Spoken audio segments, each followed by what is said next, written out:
So this is from the study guide, and it says we need to do all three parts. This is not a multiple choice question.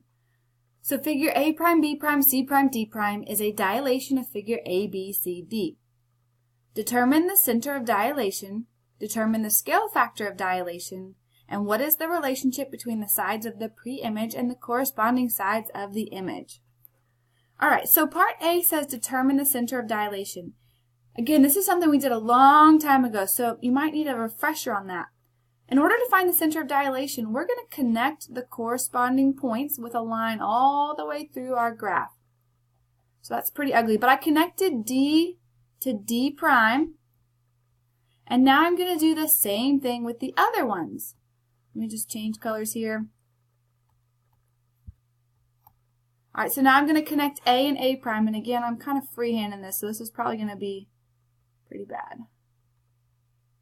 Alright, so something like that, A to A prime, and then we need to connect C to C prime.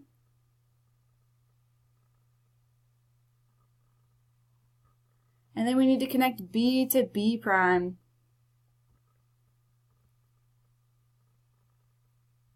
Okay, this would have been much better if I used the actual line tool, but we can see that all of those lines are going to intersect right around there. And again, my lines are pretty puny, but I feel pretty confident the center of dilation is at 3, 2.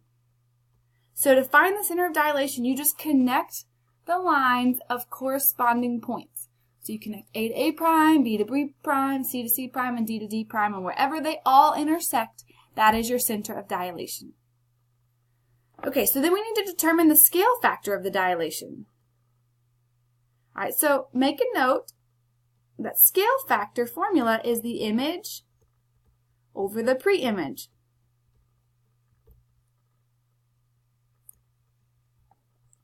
Alright, so the most important thing we need to do is we need to figure out which one is the image and which one is the pre-image.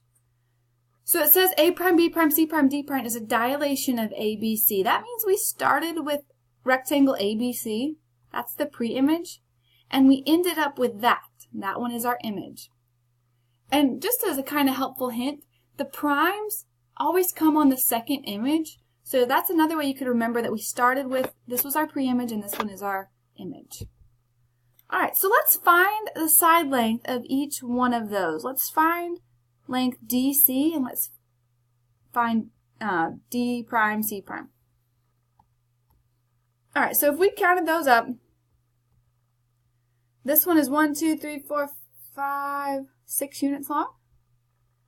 This one is 6 and 6, 12 units long. And then we just need to plug them into the correct spot in our formula.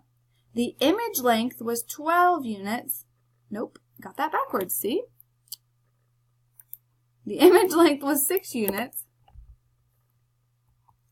And the pre-image was 12. So this is 1/2.